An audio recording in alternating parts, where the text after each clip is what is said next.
Assalamualaikum warahmatullahi wabarakatuh. Saya Amila Widya dari Fakultas Agama Islam, jurusan Perbankan Syariah Universitas Muhammadiyah Sumatera Utara. Nah, di sini saya dan kelompok saya akan memperkenalkan diri dan selanjutnya kami akan memberitahu tentang video kami yang mengenai podcast Perbankan Syariah. Di sini saya akan memperkenalkan teman-teman saya terlebih dahulu. Saya Elia Kusumawardani.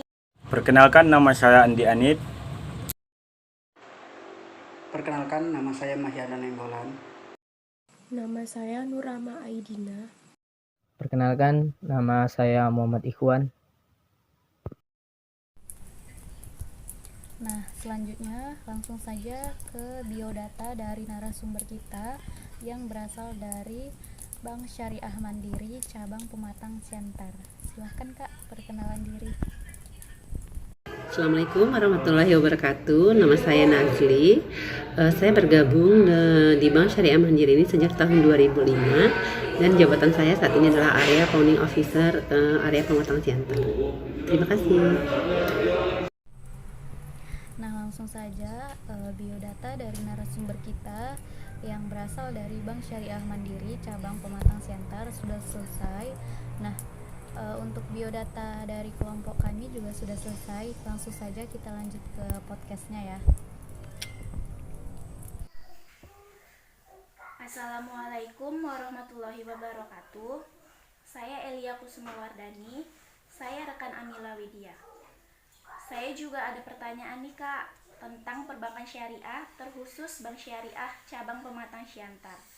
Lanjutan pertanyaan yang tadi, ada pertanyaan ketiga nih Kak. Menurut Kakak, bagaimana pendapat Kakak tentang pekerjaan Kakak sebagai pegawai bank?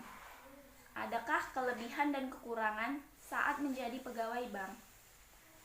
Keempat, menurut Kakak, bagaimana strategi Bank Syariah Mandiri khususnya di cabang Siantar dalam menjaga kualitas penampilan yang baik dalam melayani nasabah?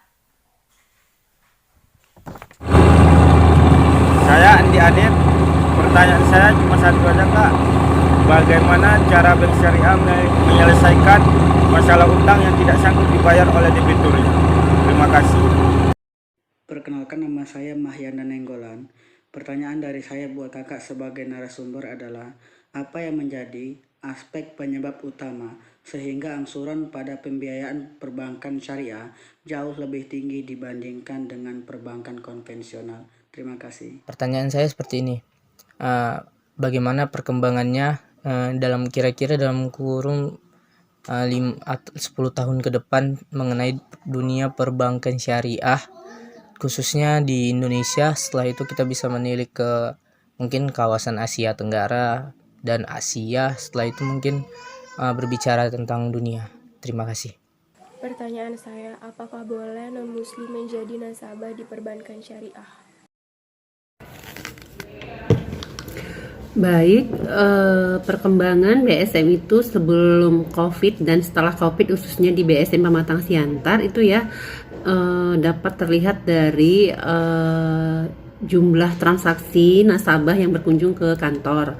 Jadi kalau BSM sebelum COVID itu tuh nasabah ramai bertransaksi, baik dalam pembukaan layanan transaksi gadai, ataupun pembukaan rekening, ataupun layanan-layanan pembiayaan lainnya. Nah, tapi kalau BSM setelah COVID itu pada umumnya transaksi itu menurun hampir 30%. Jadi kita bisa melihat dampaknya COVID itu sangat mempengaruhi keadaan keuangan di Bank Syariah khususnya di Pematang Siantar. Nah, kalau yang masa COVID itu ya sangat mempengaruhi terhadap dunia perbankan, tetapi untuk perbankan syariah sendiri itu tidak terlalu signifikan dampaknya. Hal ini dapat kita buktikan bahwasanya untuk tahun ini tuh BSM sendiri bisa tumbuh, dapat mencetak laba, dan untuk pertumbuhan rekening bahkan untuk pertumbuhan di bidang funding dan lending itu mengalami pertumbuhan dibanding dengan tahun-tahun yang lalu ya, walaupun dalam keadaan masa COVID kita bisa bandingkan dengan bank-bank konvensional lainnya. Nah, kalau untuk pekerjaan yang saat ini saya rasakan itu sebenarnya sih saya sangat menikmatinya gitu. Nah, kalau untuk kelebihannya ya otomatis pasti ada lah ya dari segi ekonomi itu pasti. Kemudian dari segi ilmu pengetahuan perbankan itu sangat saya rasakan di dunia perbankan. Namun untuk kekurangannya mungkin saya tidak cukup banyak waktu untuk keluarga karena pekerjaan di dunia perbankan ini sangat menyita waktu, apalagi kalau untuk kita di bagian pembiayaan, apalagi kalau kita bagian di area segmen kita itu banyak lebih memonitoring aktivitas-aktivitas teman-teman kita di cabang-cabang lainnya. Kemudian kalau yang strategi sih sebenarnya kita untuk strategi layanan itu sebenarnya sih nggak banyak-banyak strateginya, cukup dengan strategi konsisten. Kita itu konsisten untuk menjalankan standar layanan baik pada saat jam layanan ataupun pada saat jam istirahat juga kita konsisten untuk menjaga penampilan terhadap nasabah yang kita layani.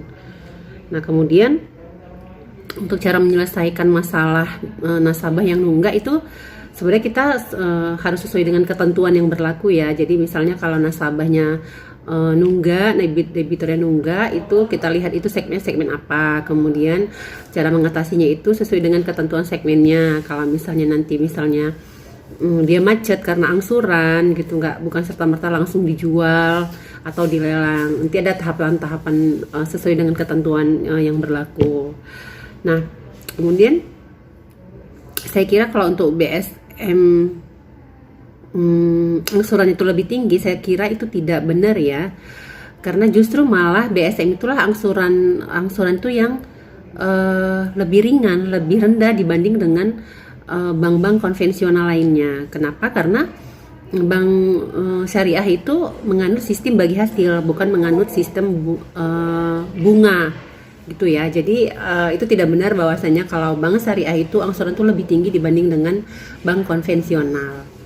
Mungkin itu saja yang bisa saya berikan jawabannya untuk pertanyaan-pertanyaan Deami ya. Mungkin semoga sukses belajarnya dan bermanfaat ilmu yang didapat. Assalamualaikum warahmatullahi wabarakatuh.